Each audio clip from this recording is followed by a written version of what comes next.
हाय बच्चों, कैसे हैं आप। तो हम प्रेजेंट इंडेफिनेट टेंस कर रहे थे, उसमें से हमने कुछ कर लिया था। क्या कर लिया था? हमने बताया था कि हम आदतों को, अपनी आदत जो बताते हैं तो उसको बताने के लिए प्रेजेंट इंडेफिनेट टेंस का प्रयोग करते हैं। और दूसरा हमने ये भी पढ़ा था कि ऐसी बातें जो हमेशा से सत्य हो, यूनिवर्सल ट्रूथ, सर्वमान्य सत्य, हमेशा सत्य होने वाली बातों को बताने के लिए प्रेजेंट इंडेफिनेट टेंस का प्रयोग करते हैं। तो आज हम आगे बढ़ते हैं। तो समय समय पर होने वाली बातों के लिए भी प्रेजेंट इंडेफिनेट टेंस का प्रयोग होता है। कैसी बातें? ऐसी बातें जो समय समय पर होती रहती है। जैसे कि हम प्राय कटरा जाते रहते हैं, है ना? जाते रहते हैं या जाते हैं। तो क्या हो गया? हम प्राय कटरा जाते हैं। तो माता वैष्णो देवी के दर्शन के लिए हम जाते रहते हैं कटरा। तो प्राय के लिए क्या लिखते हैं? ओफन। ओफन क्या है? ये एडवर्ब है, ठीक है ना? ओफन क्या है? एडवर्ब है। ध्यान रहे, एडवर्ब जो है ना पीछे भी लिखी जाती है और आगे भी लिखी जाती है। वर्ब से पहले भी लिखी जाती है और बिल्कुल लास्ट में भी। लेकिन कुछ एक वर्ब एडवर्ब्स हैं, जैसे ओफन है, ऑलवेज है, उसको हमेशा हम वर्ब से पहले ही लिखते हैं। तो कैसे लिखेंगे? We often go to. मैंने बताया था, गो के बाद जाने वाली जगह का नाम दे रखा हो तो टू आता है। We go to Katra, we often go to Katra, ठीक है ना? हम प्राय कटरा जाते हैं। तो ये जो बातें हैं प्राय होती रहती हैं, बार बार होने वाली घटना है, समय समय पर हम कटरा जाते हैं। जैसे कि मैं यदा कदा फास्ट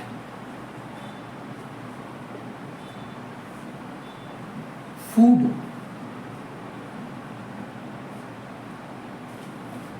खा लेता हूँ या खाता हूँ, ठीक है ना? ये वाक्य है, मैं यदा कदा, कभी कभी खा लेता हूँ। यदा कदा मीन्स क्या होता है? कभी कभी। मैं कभी कभी फास्ट फूड खा लेता हूँ। तो कैसे लिखेंगे? I occasionally. कभी कभी के लिए क्या लिखेंगे? Occasionally.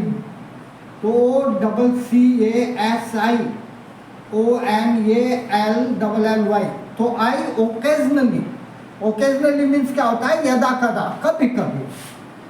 Eat fast food,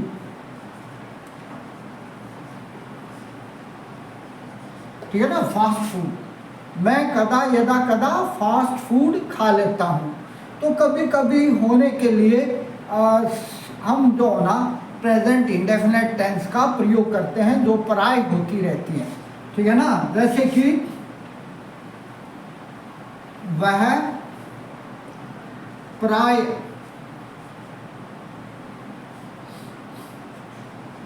gym जाता रहता है, ये ना? वह प्राय जिम जाता रहता है। तो इसको कैसे लिखेंगे? वह के लिए क्या लिखेंगे? ही। अब प्राय के लिए ओफन, OFTEN, ओफन क्या लिखेंगे? ओफन प्राय के लिए गोज टू जिम, ठीक है ना? He often goes to gym. Gym एक संस्था का नाम है, तो इसको कैपिटल लेटर में लिख सकते हैं, वरना आप स्मॉल लेटर में भी लिख सकते हैं। He often goes to gym. तो कभी कभी होने वाली घटना को बताने के लिए हम इस प्रेजेंट इंडेफिनेट टेंस का यूज करते हैं। जैसे कि वह दिन में 2 बार दवाई लेता है। तो 1 बार है, 2 बार है, जो ये भी रिपीट हो रही है ना, तो रिपीट होने वाली बात के लिए हम प्रेजेंट इंडेफिनिट टेंस का प्रयोग करते हैं। तो कैसे लिखेंगे? ही लेता है, टेक्स मेडिसिन, हिज मेडिसिन भी लिख सकते हो, हिज मेडिसिन। कितनी बार लेता है? Twice a day. तो है ना, ट्वाइस अ डे, एक दिन में 2 बार लेता है। तो जब हम बोलते हैं एक दिन में 2 बार, एक दिन में 3 बार, या 3 दिन में 1 बार, तो तब भी हम प्रेजेंट इंडेफिनिट टेंस का यूज करते हैं। तो जैसे कि वह दिन में 3 बार भोजन पकाती है। यू नो, वह दिन में 3 बार भोजन पकाती है। तो क्या होगा? सब्जेक्ट है शी तो एक वचन सब्जेक्ट है, और भोजन क्या है? ये वर्ब क्या है? पकाना। पकाने को क्या बोलेंगे? कुक। यू नो, पकाने क्या बोलेंगे? कुक। शी कुक्स, क्योंकि एक वचन है। शी कुक्स फूड, क्या कुक करती है? Food. Thrice a day, THRICE, thrice a day. Thrice के स्थान पर आप यूं भी लिख सकते हैं 3 टाइम्स अ डे। कैसे लिख सकते हैं? 3 टाइम्स अ डे। जैसे कि समझ आ गया ना आपको? वह दिन में 3 बार, थ्राइस अ डे, दिन में 3 बार मीन्स थ्राइस अ डे।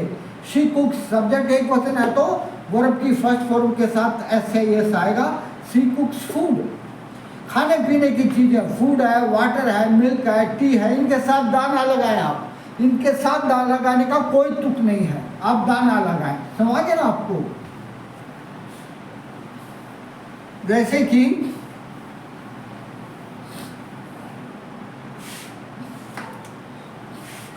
हम प्राय शाम को, शाम मीन्स इवनिंग, शाम को सैर के लिए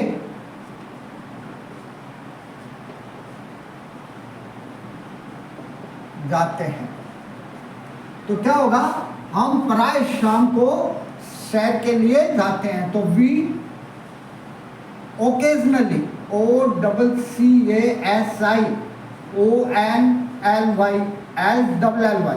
occasionally, we occasionally go for a walk in the evening. In the evening.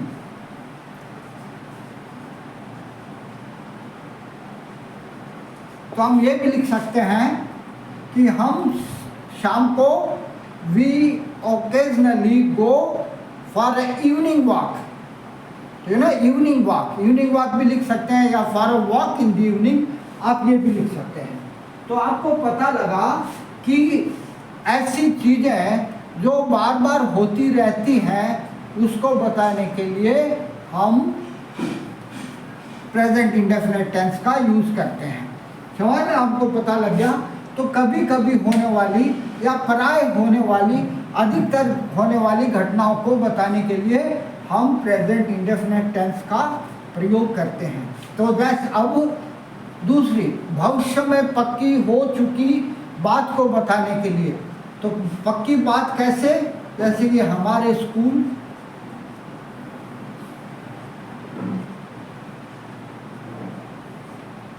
1 जुलाई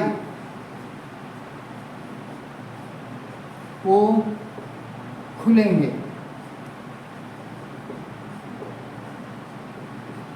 तो हमारी जो स्कूल है, हमारे स्कूल वो 1 जुलाई को खुलेंगे। तो ये तो पक्का हो चुका है 1 जुलाई को खुलेंगे। यदि कोई अन्य अशुभ घटना ना हो, मतलब बारिश ही हो जाए भाई, स्कूल में पानी घुस जाए, तो हम जब छोटे थे गांव में तो जुलाई में बारिश होती थी बहुत, तो हमारे स्कूल खुलने के टाइम पर जो ना आसपास बारिश हो जाती थी और स्कूल में पानी भर जाता था, 2-4 दिन की छुट्टी और भी बढ़ जाती थी। तो यदि ऐसी अवस्था ना हो तो क्या होगा, आवर स्कूल रीओपन्स, रीओपन्स, ओपन्स नहीं, रीओपन्स, बंद हो गए थे फिर खुल रहे हैं, दोबारा खुलने वाले हैं ऑन जुलाई 1, जुलाई 1। बेहतर है जुलाई लिख के बाद में आप जो है ना तारीख लिखें, तो जुलाई 1, ठीक है। आगे लिखना चाहो तो लिख दो 2025। अगर पहले लिखते हो तो क्या होगा, ये 1 जुलाई ऐसे लिखेंगे, 1 जुलाई 2025, ठीक है ना। तो ये क्या है, ये भविष्य में निर्धारित हो चुकी, पक्की हो चुकी बात है। हालांकि वाक्य ज्ञान में गागेगी है, ठीक है ना। आप ये ना समझें कि इसको फ्यूचर टेंस में ट्रांसलेट करेंगे, नो, क्योंकि यह बात फिक्स हो चुकी है, पक्की हो चुकी है, इसको कोई टाल नहीं सकता है, तो हम प्रेजेंट इंडेफिनिट टेंस में प्रयोग करेंगे। तो जैसे कि राम सीता से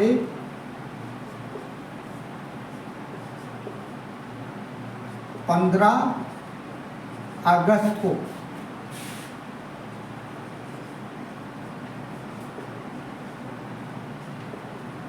वो शादी करेंगे। तो राम सीता से कब करेंगे शादी, 15 अगस्त को। ये तो फिक्स हो चुकी भाई, जब कार्ड निकले जा चुके हैं, छप चुके हैं, तो शादी फिक्स हो चुकी है। यदि कोई अनहोनी घटना ना हो तो ये तो तारीख नहीं टल सकती है। तो इसमें कौन सा प्रयोग करेंगे, प्रेजेंट इंडेफिनिट टेंस, क्योंकि बात पक्की हो चुकी है। तो क्या होगा, राम वेड्स सीता। ये तो आपने कार्ड पर देखा होगा ना, ऊपर राम, नीचे वेड्स और सीता ऐसे। तो वेड्स आपको पता लगा, सब्जेक्ट सिमिलर है, तो वर्ब वेड जो है ना वर्ब है, और वर्ब की फर्स्ट फॉर्म के साथ SIS आता है। और तारीख लिखेंगे तो क्या लिखेंगे, ऑन 15 अगस्त।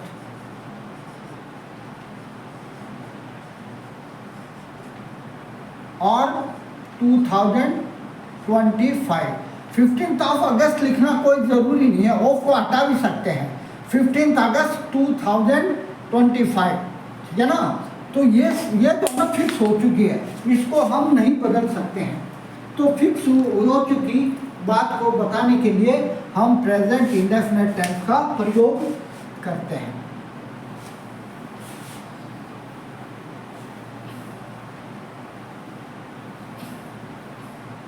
जैसे कि ट्रेन,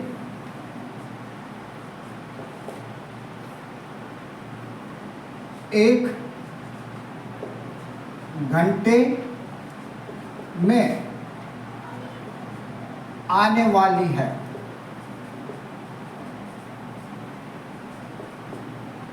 तो 1 घंटे में आने वाली है। तो अब ये जो ना ये पक्का है, 1 घंटे में आ जाएगी, वहाँ से चल चुकी है पिछले स्टेशन से, और 1 घंटे में यहाँ पर पहुँच जाएगी। तो ये कौन सी है, ये पक्की हो चुकी घटना है। तो इसको जो ना हम प्रेजेंट इंडेफिनिट टेंस में लिखेंगे। तो कैसे, द ट्रेन अराइव्स, ये RIVS, arrives in an hour. आप यूं भी लिख सकते हैं, इन 1 आवर, ठीक है ना, इन 1 आवर, 1 घंटे में आने वाली है। The train arrives in 1 hour, तो आने वाली है या आएगी, ट्रेन 1 घंटे में पहुंचेगी। तो भागेगी होगा तो भी फिक्स्ड बात को बताने के लिए आप प्रेजेंट इंडेफिनिट टेंस का प्रयोग करेंगे, ठीक है ना। तो जैसे कि हमारी मीटिंग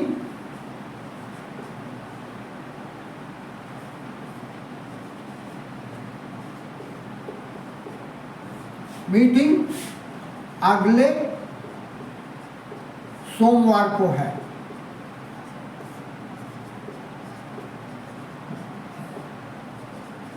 तो अब ये भी बात सोमवार को है या सोमवार को होगी, तो ये बात भी फिक्स हो चुकी है।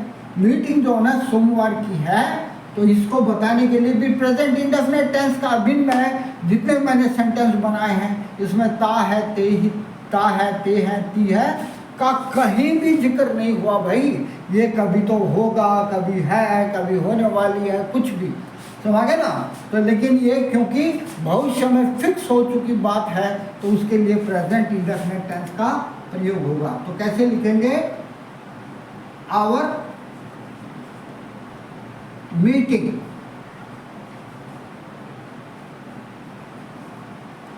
commences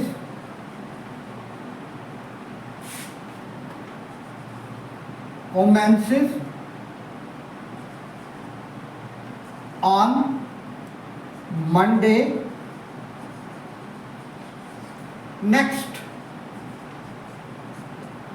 on Monday next Monday भी लिख सकते हो आप, ठीक है ना। Our meeting MEETING, meeting commences on, ठीक है ना। commences on मीन्स या स्टार्ट्स।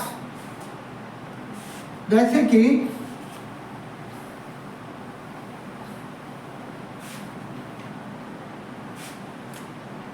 हमारी कक्षाएं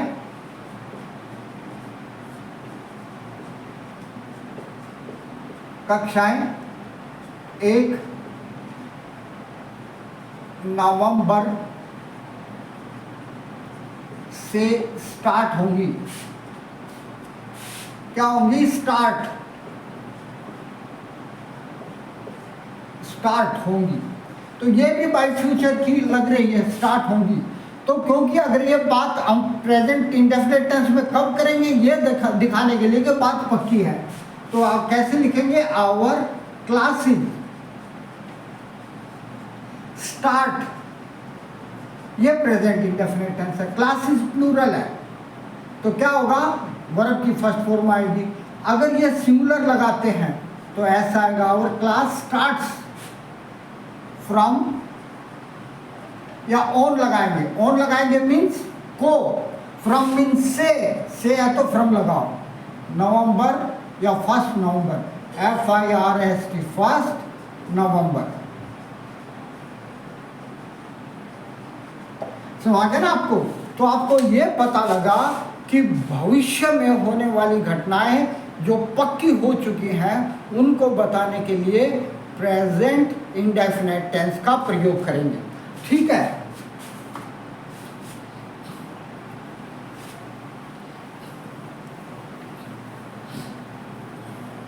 अब भूतकाल की घटनाओं को बताने के लिए ये अखबार वाले पढ़ाई करते हैं, भूतकाल की घटनाओं को रोचक ढंग से बताने के लिए, या भविष्य की बात को जो है ना प्रेजेंट इंडेफिनिट टेंस में लिखते हैं ताकि और ज़्यादा बढ़िया लिखे। तो अब भूतकाल की घटना क्या है,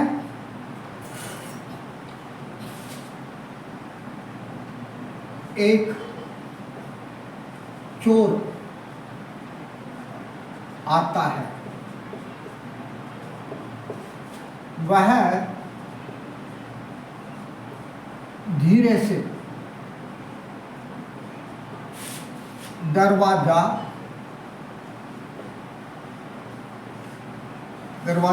खोलता है।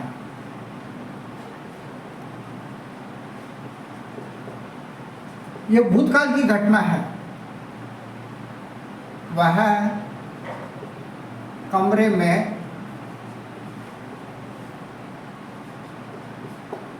घुसता है,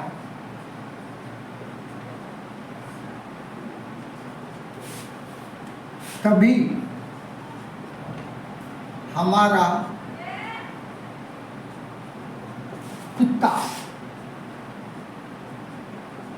कुत्ता भौंकता है, हम जाग जाते हैं।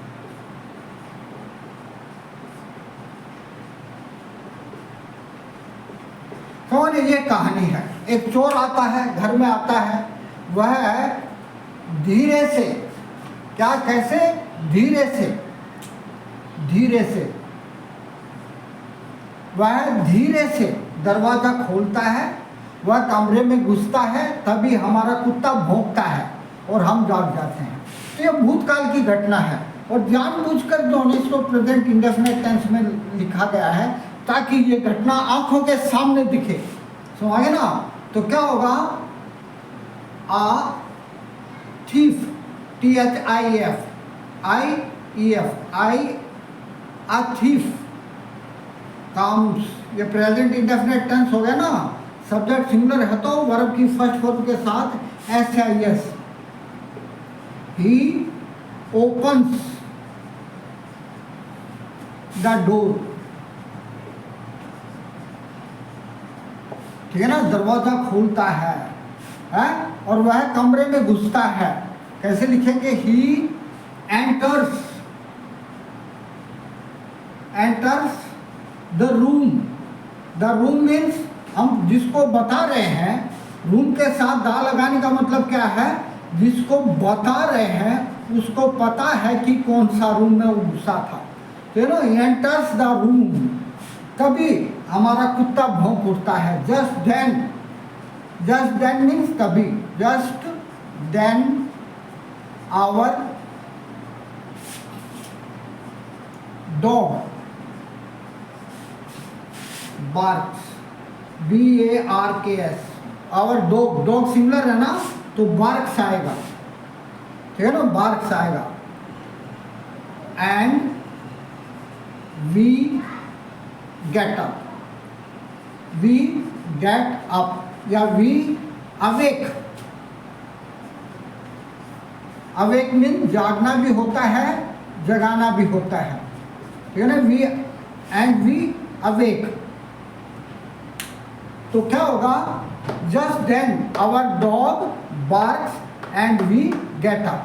तो इसको अच्छी तरह समझ लो आप। तो ये तो कहानी है, अ थीफ कम्स, एक चोर आता है, ही ओपन्स द डोर, वह दरवाजा खोलता है, ही एंटर्स द रूम, वो कमरे में दाखिल होता है। Just then our dog barks, हमारा कुत्ता भौंकता है और हम जाग जाते हैं।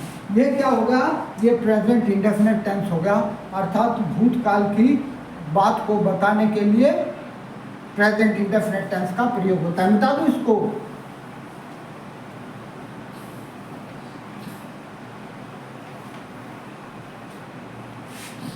तो जैसे कि एक कार पूरी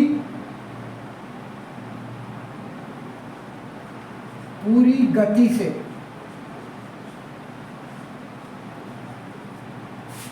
आती है, भूतकाल की घटना है, पूरी गति से आई, गति से आती है। वैसे ये पास्ट में बोले तो भी आप प्रेजेंट में लिखे, आती है और इस बाइक वाले से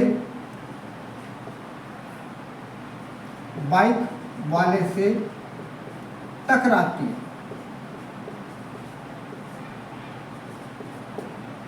ठीक है ना? तो कैसे लिखेंगे? और लंबा बनाने की जरूरत नहीं है, आपको पता लग गया है कि कहानी बताते हैं तो प्रेजेंट इंडेफिनिट टेंस का यूज करते हैं। तो कैसे लिखेंगे? A car comes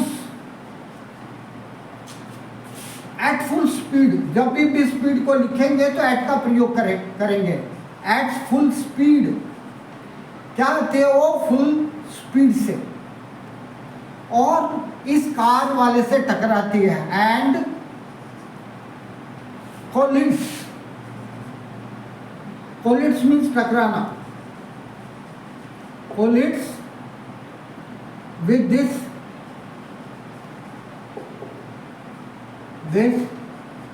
biker, you know, collides with this biker. collides against का भी यूज कर सकते हो आप। अगेंस्ट में क्या होता है, आमने सामने की टक्कर बता रहे हैं। collides with में टकरा जाती है आए बाएं दाएं से, है ना। तो प्रेजेंट इंडेफिनिट टेंस का प्रयोग हम 5 प्रकार से कर सकते हैं। आदतों को बताने के लिए, यूनिवर्सल ट्रूथ बताने के लिए, कभी कभी होने वाली घटनाओं को बताने के लिए, भविष्य में निर्धारित हो चुकी बातों को बताने के लिए, और भूतकाल की घटना को रोचक ढंग से बताने के लिए। ये 5 प्रकार से प्रेजेंट इंडेफिनिट टेंस का हम प्रयोग कर सकते हैं। समझ आ गया ना आपको। तो बाकी जो है ना प्रेजेंट इंडेफिनिट टेंस का नेक्स्ट चैप्टर कल जारी करेंगे। आज अफर्मेटिव सेंटेंस खत्म होते हैं। और भाई आपसे रिक्वेस्ट है, इस चैनल को लाइक करें, सब्सक्राइब करें और व्यू करें अच्छी तरह से, और बेल आइकन को दबाएं, दोस्तों को शेयर करें ताकि उनको भी स्पोकन इंग्लिश अच्छी तरह से समझ में आए। ओके बच्चों, बाय।